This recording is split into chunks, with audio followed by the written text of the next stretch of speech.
इस समय मैं खड़ा हूं बर्फ का रेगिस्तान कहे जाने वाले सियाचिन में। मैं और मेरे कैमरामैन स्वाधीन पांडा यहां पहुंचे हैं आपको यहां की जिंदगी के हर पहलू से रूबरू कराने के लिए। तो इस कार्यक्रम में आप देखेंगे सियाचिन की कठिनाइयां, यहां की परेशानियां और यहां की खूबसूरती को।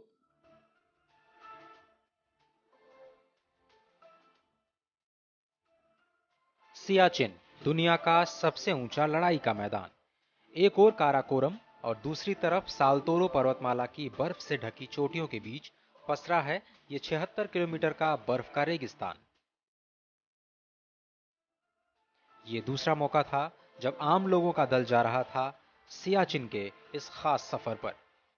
इस दल में शामिल थे मीडिया, रक्षा वैज्ञानिक, सेना के तीनों अंगों के जवान और स्कूली बच्चे भी। सियाचिन के सफर की हमारी शुरुआत हुई लेह से। लेह से हमारा कारवां चला बेस कैंप के लिए। लेह से खारदुंगला तक पहुंचने में हमें 2 घंटे लगे। खारदुंगला दुनिया में सबसे ऊंचाई पर बनी सड़क है। जब हम यहां पहुंचे, भारी बर्फबारी हो रही थी। लेह से 2 घंटे के सफर के बाद हम पहुंचे हैं खारदुंगला पास। 18,380 फीट यानी लगभग 6,000 मीटर की ऊंचाई पर खारदुंगला पास दुनिया की सबसे ऊंची सड़क कही जाती है। और यहाँ पर पिछले कुछ दिनों से हो रही लगातार बर्फबारी के कारण खारदुंगला का पूरा इलाका बर्फ से ढका हुआ है। लेह आने वाला हर सैलानी एक बार खारदुंगला जरूर आता है। खारदुंगला की ये दुकान कुछ खास है और इस दुकान को सेना चलाती है। खारदुंगला में हमें करीब दोपहर के 2 बज चुके थे। आगे हमें सियाचिन बेस कैंप के लिए लंबा रास्ता तय करना था। रास्ते की बर्फ का मजा लेते तेजी से हम आगे बढ़े। सियाचिन बेस कैंप में हमें अगले 4 दिनों तक रुकना था और वहां हमें ग्लेशियर पर चढ़ने के सबक सीखने थे।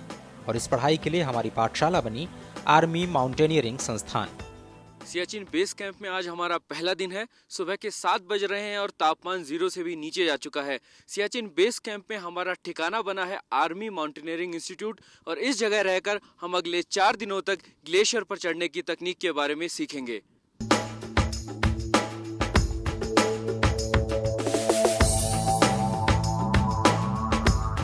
आर्मी माउंटेनियरिंग संस्थान को 2 साल पहले ही बनाया गया है।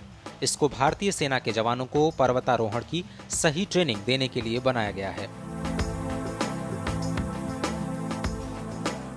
हमारे पास कोई ऐसा जो है एक ऑर्गेनाइज्ड कह लो ऐसा कोई स्कूल नहीं था कि जहां हम एक्सपीडिशंस को पर से ट्रेन कर सके।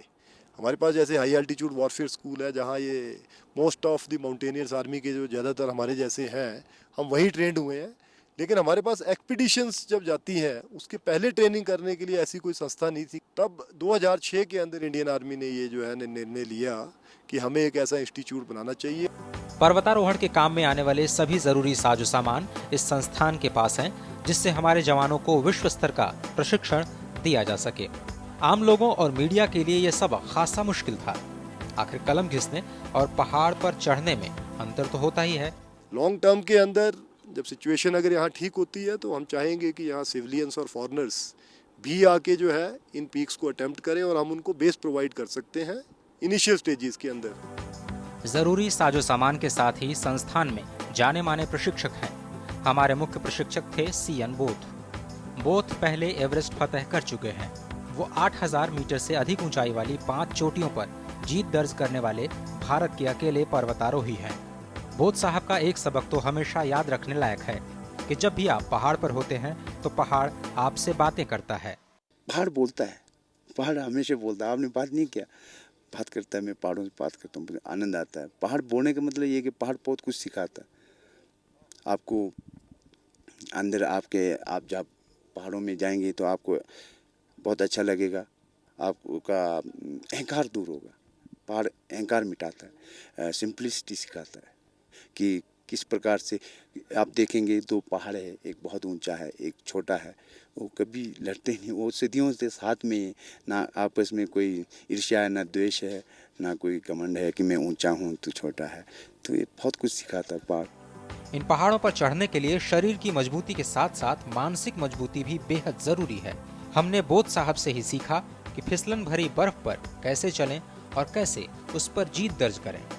इस ट्रेनिंग के दौरान पूरे दल को आगे आने वाली स्वास्थ्य से जुड़ी मुश्किलातों का सामना करने और मुश्किल हालातों से जूझने के गुर भी बताए गए। बेस कैंप में अगले दिन हमें वो सभी सामान दिखाया गया जिसे लेकर हमें सियाचिन में आगे का सफर तय करना था।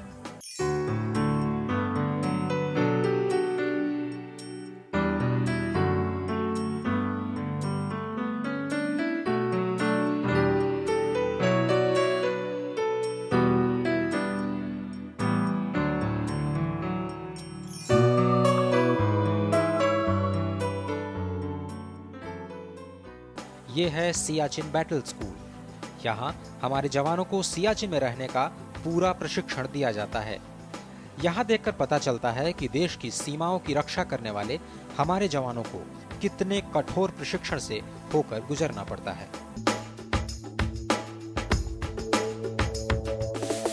इसी स्कूल में 21 दिनों का कठोर प्रशिक्षण लेने के बाद ही जवान सियाचिन ग्लेशियर की कठिनाइयों का सामना करने के लिए पूरे तौर पर तैयार हो जाते हैं।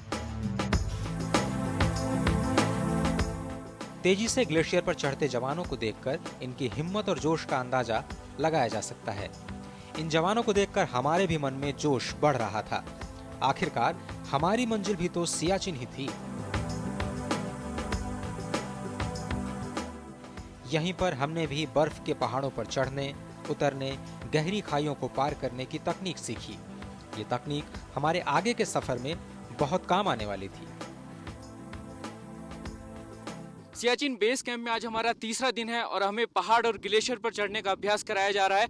आप मेरे पीछे जो रक्सक देख रहे हैं, इसमें करीब 10 से 15 केजी वजन है और आज हमें इस वजन के साथ करीब 5 किलोमीटर की दूरी ग्लेशियर में तय करनी है।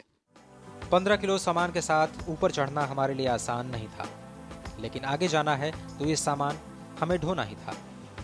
ये हमारी ट्रेनिंग का खास हिस्सा था।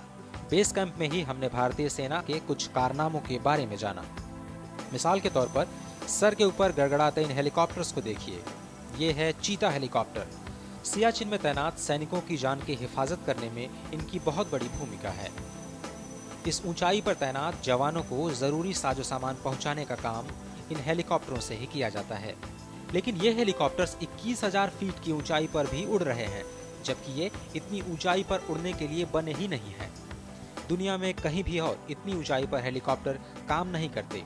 ये हमारे पायलट ही हैं जो 21,000 फीट की ऊंचाई पर भी इस मशीन को उड़ा रहे हैं। सभी हमारे देश के पायलट के इन कौशल को देखकर दांतों तले उंगली दबा लेते हैं। सिर्फ सियाचिन ही नहीं बल्कि पूरे लद्दाख इलाके के लिए ये अनोखी मशीन चमत्कार की तरह है। यहाँ इतने दुर्गम इलाकों से बीमार लोगों को निकालने और इन तक सहायता देने के काम भी ये हेलीकॉप्टर ही करते हैं।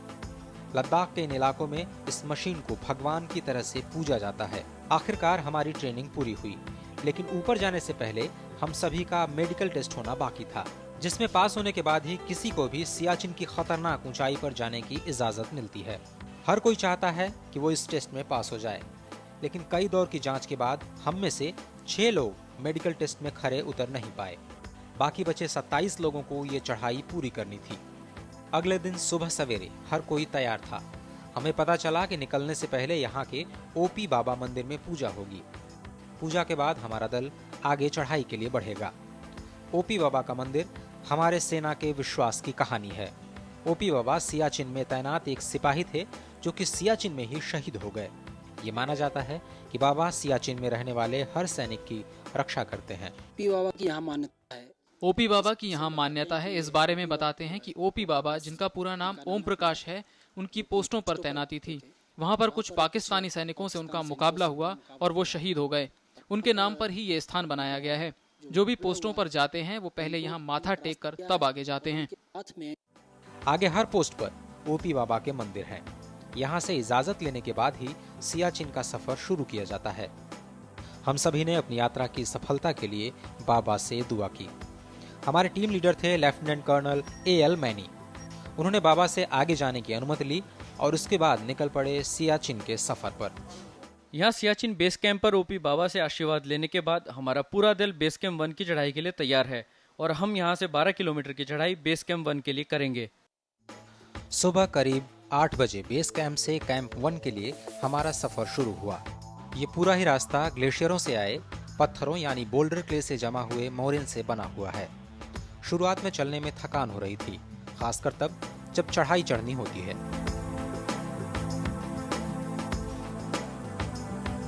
कुछ ही देर चलने के बाद हमें खाइयां पार करनी थी। बर्फीली खाइयां। करीब 3 घंटे की लगातार चढ़ाई के बाद हम दोनों कैंप के आधी दूरी पर बने चौकी के पास पहुंच गए हैं। आगे का रास्ता और भी खतरनाक होता जा रहा था। हमारा दल जब अपने पहले ठिकाने पर पहुंचा तब तक शाम को करीब 5 बज चुके थे। इस बर्फीले रेगिस्तान में बेहद ठंडक थी। उस वक्त तापमान 0 से करीब 4 डिग्री नीचे था।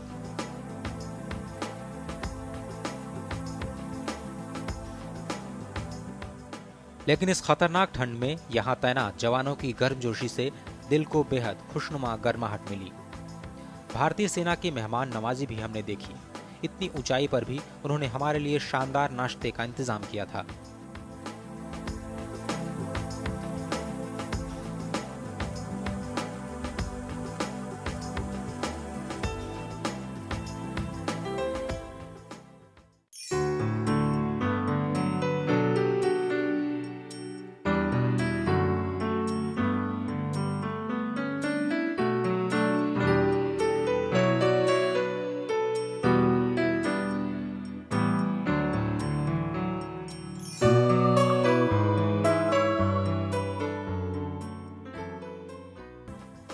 अगले दिन हमारी मंजिल थी कैंप 2। इस रास्ते पर करीब 5 किलोमीटर चलने के बाद हमने एक गहरी खाई को पार किया। खाई के ठीक बाद आगे बर्फ की दीवार हमारा इंतजार कर रही थी।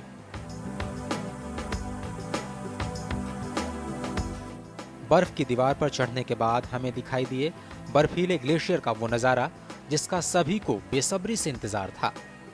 जहां तक नजर जाती सफेद चादर फैली हुई थी और अगले कुछ किलोमीटर तक हमें इसी पर चलना था। अभी तक तो हम पत्थरों पर ही चलते रहे थे और अब बर्फ पर चलना बेहद सुकून दे रहा था। एक अलग सी दूसरी ही दुनिया। सियाचिन की जिंदगी कितनी मुश्किल भरी है इसका एहसास भी होने लगा था। ऐसा लगता है कि आप कहीं फंस गए हैं जहां से बाहर निकल पाना नामुमकिन सा है। थोड़ी ही देर के बाद बर्फ का सफेद रंग आप पर हावी होने लगता है। इसी हिस्से को पार कर हम एक बार फिर से पत्थरों से भरे रास्ते पर थे, लेकिन इससे नीचे भी वही ग्लेशियर पसरा पड़ा है। पता नहीं होता कि कहीं से बर्फ हट जाए और एक खाई आपके सामने हो, इसलिए हर एक कदम संभाल कर रखना पड़ता है। शाम तक हम कैंप में पहुंच चुके थे।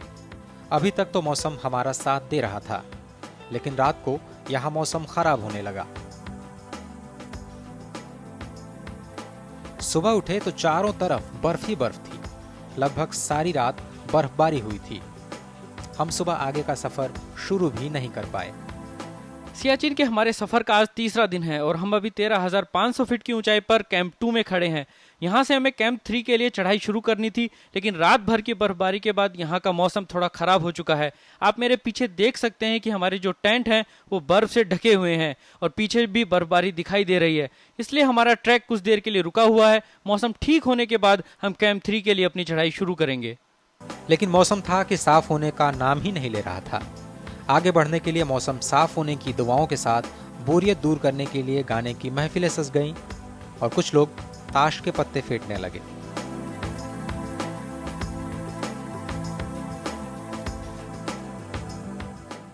सच बात तो यह है कि 2 दिन के बाद मिला आराम सभी को अच्छा लग रहा था।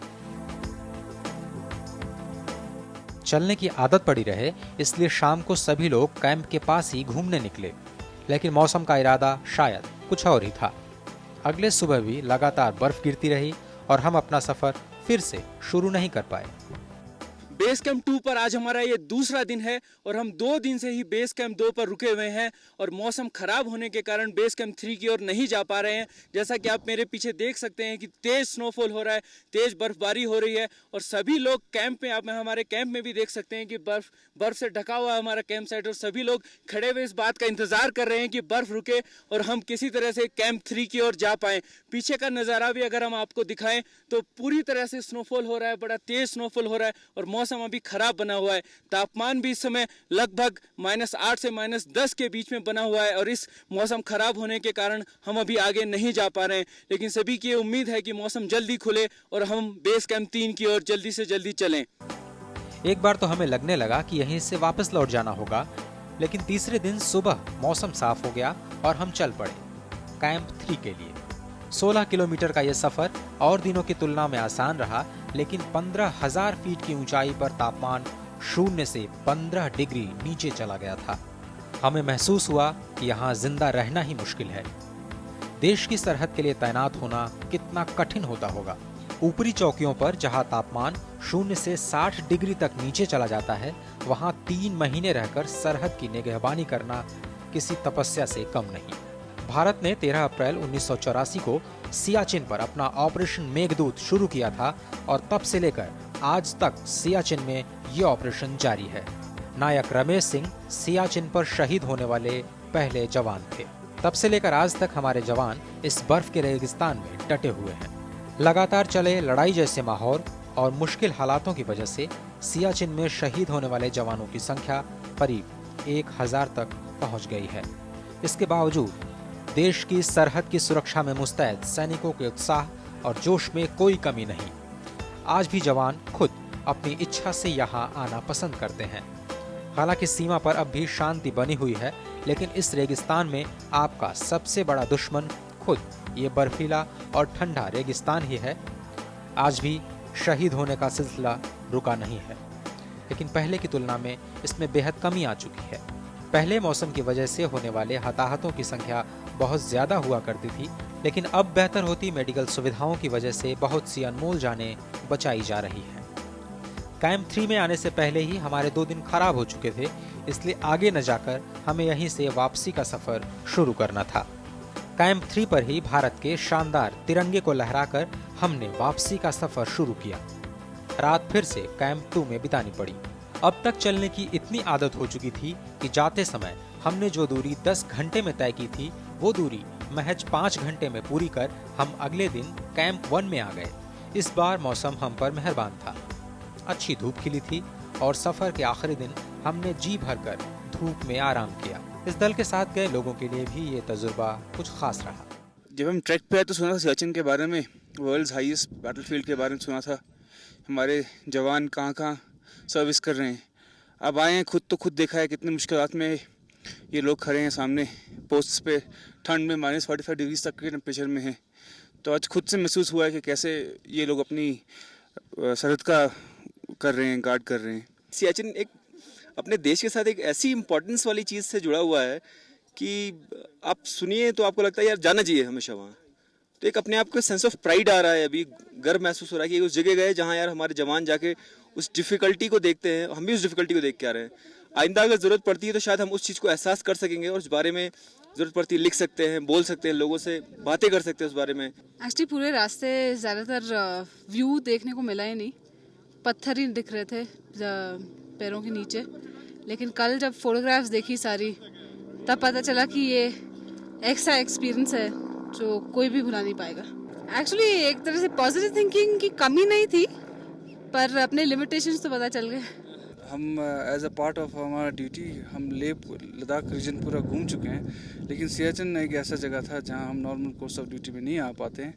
और इस बार ऐसा मौका मिला जिससे मैंने सोचा ये बहुत अच्छा मौका है, क्योंकि सियाचिन जो लद्दाख रीजन में पड़ता है और जिसके बारे में हम रोज़ चर्चा करते हैं, और उसको पहली बार खुद जाके देखना और ये बहुत अच्छा लगा। और जिस कठिनाई से हमारे फ़ौज लोग हमारे बॉर्डर को गार्ड करते हैं, ये देख के भी बहुत मन को शांति मिली।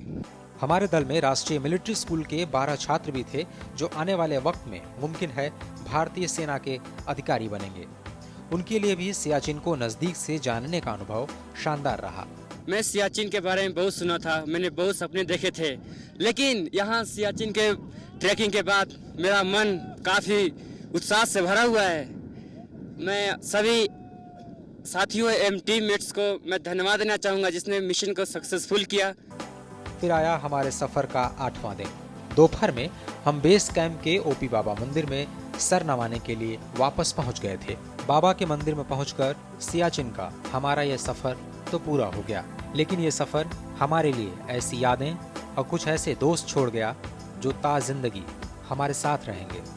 सियाचिन के इस सफर ने एक बार फिर से भरोसा दिला दिया कि हमारे जवान सरहद पर पूरी तरह से चौकस और चाक चौबंद हैं। सरहद के इन सिपाहियों को हमारा सलाम। ये था सियाचिन और वहाँ की जिंदगी पर हमारा विशेष कार्यक्रम आपको कैसा लगा हमें बताइए। दूरदर्शन न्यूज़, कमरा नंबर 119।